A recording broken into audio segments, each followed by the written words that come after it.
I think this is one of the biggest opportunities in agriculture is coming up with a bioherbicide, something that is a realistic competitor to glyphosate.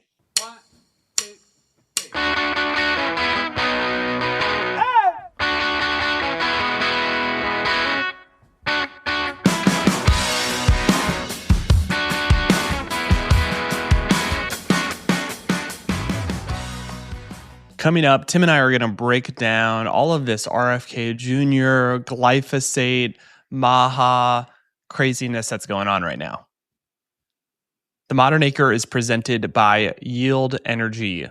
Yield helps growers connect with utility incentive programs to help them be more profitable, to save money on their energy bills, even generate revenue through these various programs. So Yield can turn your irrigation pumps into revenue-generating assets on your farm. To learn more, check out yieldenergy.com/growers. All right, Ty, I was working out yesterday and teed up the Joe Rogan RFK Jr. podcast that came out a couple days ago.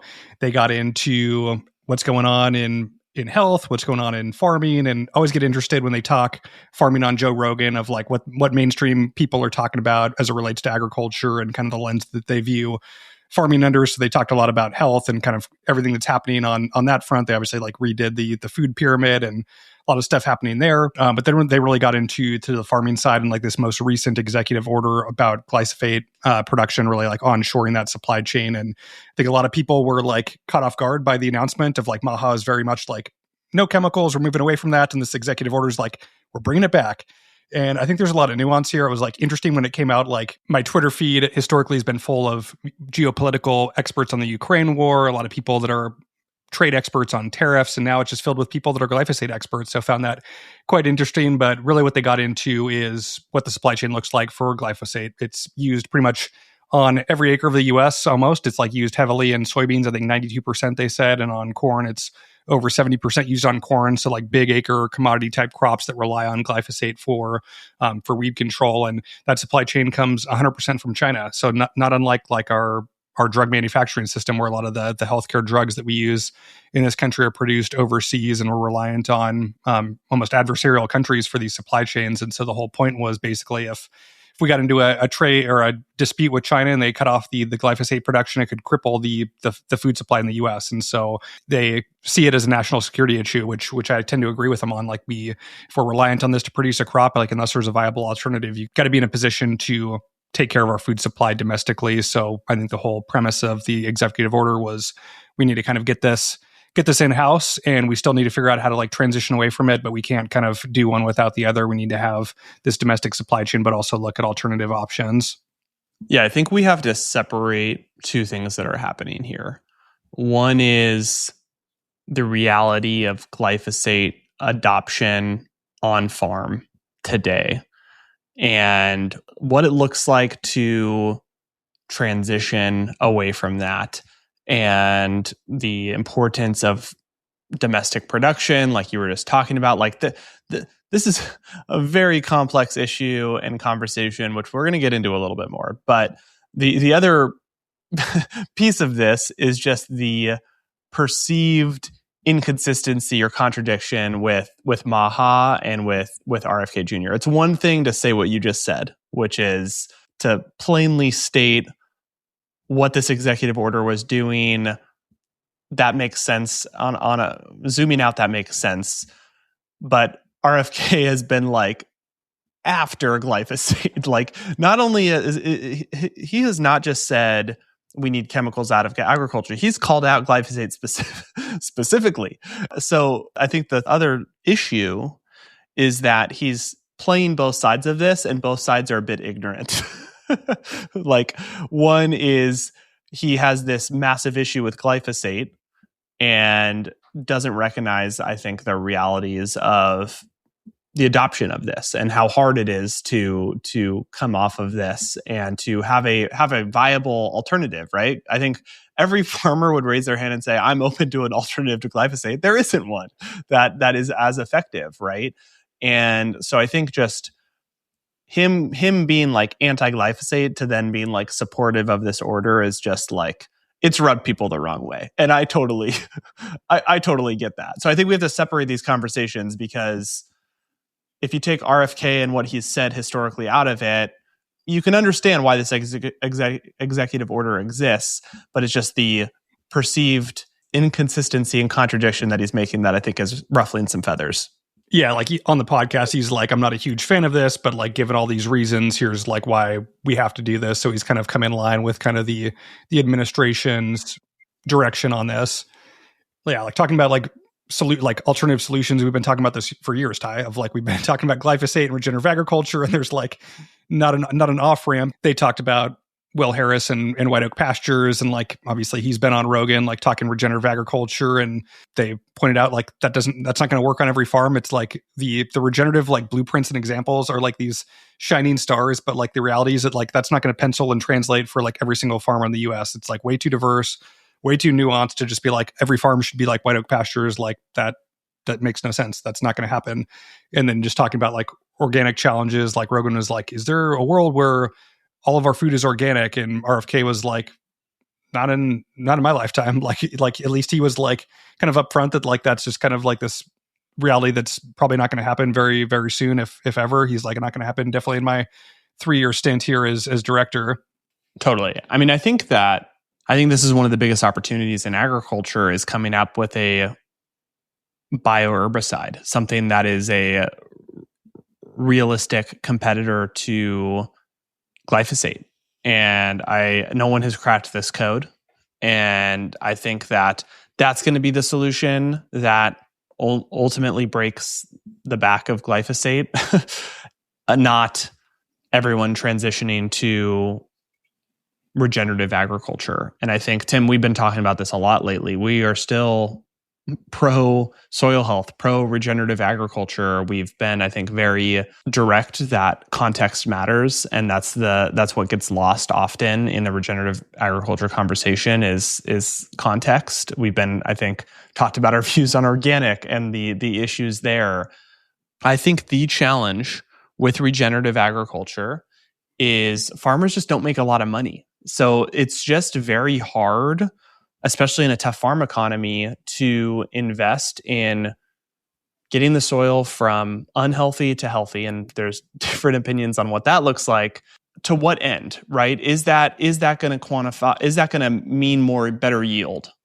I think people have different opinions on this. I don't think that's clear. I don't think that's clear that if my organic matter is up 2x or 3x, that means better yield necessarily, right? So I think there's just, everyone agrees it'd be awesome if it was healthier soils, less chemicals. Like very few people disagree on that concept, but farmers don't make a lot of money. They have limited tools. They can only use the tools that they have.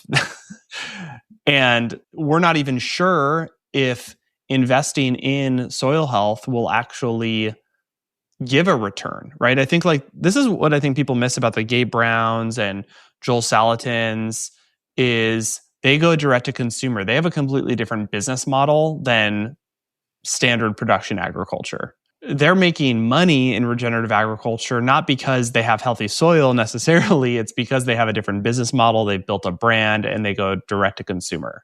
So I think this is all part of what's missing, I think, in the regenerative ag dialogue right now.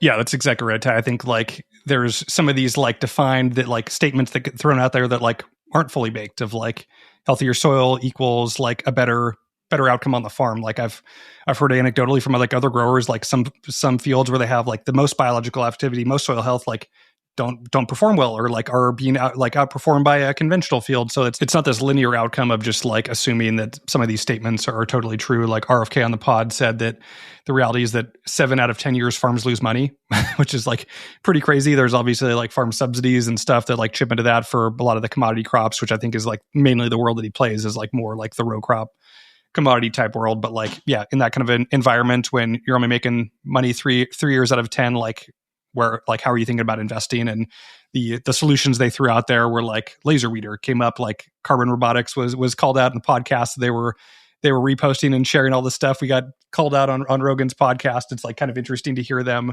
kind of chat about how RFK sells a laser weeder to Joe Rogan. Like they pulled up the video and showed it and like threw out couple examples, like said he met with an onion farmer in New Mexico that had 8,000 acres of onions, and like he just said 8,000 acres of onions. Onions are a rotational crop that I think needs a multi-year rotational, so I doubt all 8,000 acres are onions, but he said that they were spending $1,500 an acre on onions for their inputs for their pesticides and herbicides, and then the hand weeding.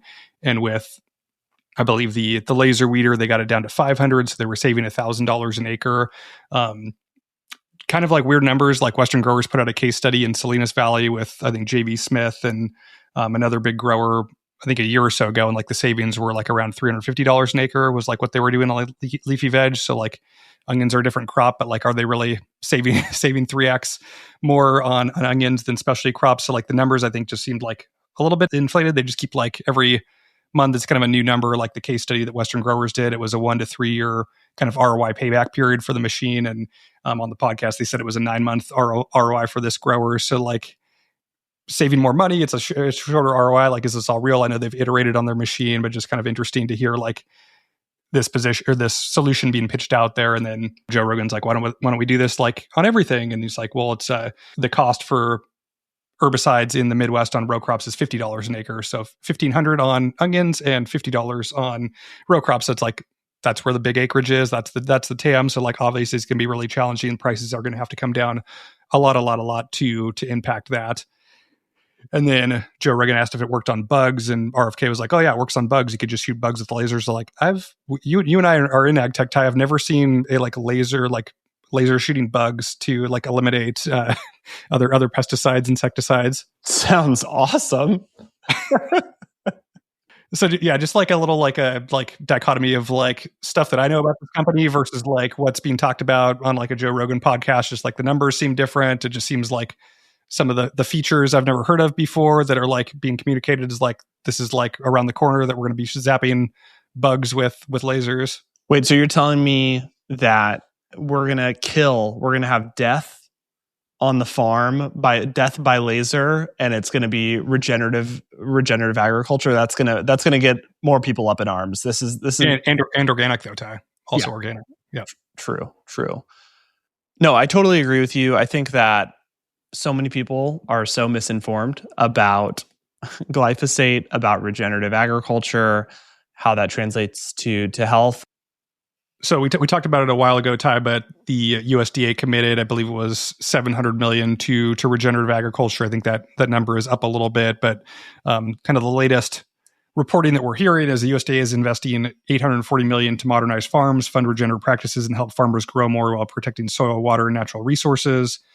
Human Health Services is putting $200 million towards innovative research and new technologies that reduce reliance on chemicals and improve human health. NIH is offering $100 million in grand prizes to find creative ways to evaluate, treat the health impacts of chemical exposure. EPA offering $30 million in prizes for cost-effective ways to cut chemical use and make food safer for all. So it seems like a lot of departments are kind of rallying behind this, Ty. So we'll see what happens as like more funding comes to this space. Like, yeah, I think throwing up some money of like, hey, find an alternative glyphosate. Here's a cash prize that the government is putting out. I think like those are good ideas, a good use of money. So we'll see what comes of these efforts. Yeah, I've said this before, but I think solving some of these social, environmental issues or concerns are best solved ultimately through great products and services, right? Like EVs didn't really get wide adoption until Tesla made a car that was cooler than a regular car. And I think we need more, I don't know if it's carbon or robotics, it might be. It might be biological products. This is why, Tim, we're really excited and bullish about biologicals, of being a better alternative to the chemical counterpart, right? Like that's a win-win, right? If you can have a better solution that's more effective, that's more environmentally friendly, that's how you're going to drive this and have the outcomes you need to see. And if we can get government support to reinforce those efforts or give financial support to those efforts, I think that's the way that this needs to be resolved ultimately, is through better products and services. And that's why we believe in ag tech and believe in technology generally to drive innovation and drive improvement in society. But Tim, to really wrap up here, you can say what you want about RFK Jr.'s political stances. I have thoughts and feelings on that. However, the straw that has broken the camel's back that makes me believe this guy just doesn't know what's up is him posting gym videos. And recently, I think this past week, he posted a picture on a leg press, Tim. And this guy was doing the shortest reps I've ever seen in my life. You can't even call him a rep. I would call him, you can't call it a partial rep. He, instead of bending his knees down all the way for full extension, full range of motion, Tim, he did like 3 inches. It was a joke. I'm like, you got more fitness in loading up those 45-pound plates on the leg press machine than the leg press itself. But this is how I know that you're not legit, RFK Jr. Yeah, these baby reps, like I won't even call them a quarter rep, or like baby rep. Or just a total baby rep. Like everybody knows on leg press, you can load up the plates if you don't go full depth. Like if you're not going full depth, it doesn't really matter. Like I would be more impressed if you just had 245s on each side and went full depth. Like he's 70, like he's an old guy. Like mad respect if you're like lifting that weight, but like got to keep that range of motion, RFK. Like enough of these baby reps.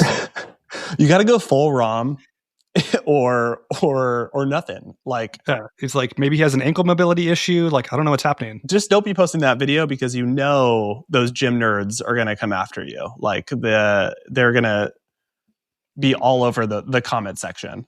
But RFK, if you're listening to the Modern Acre podcast, we'd be happy to have you on. All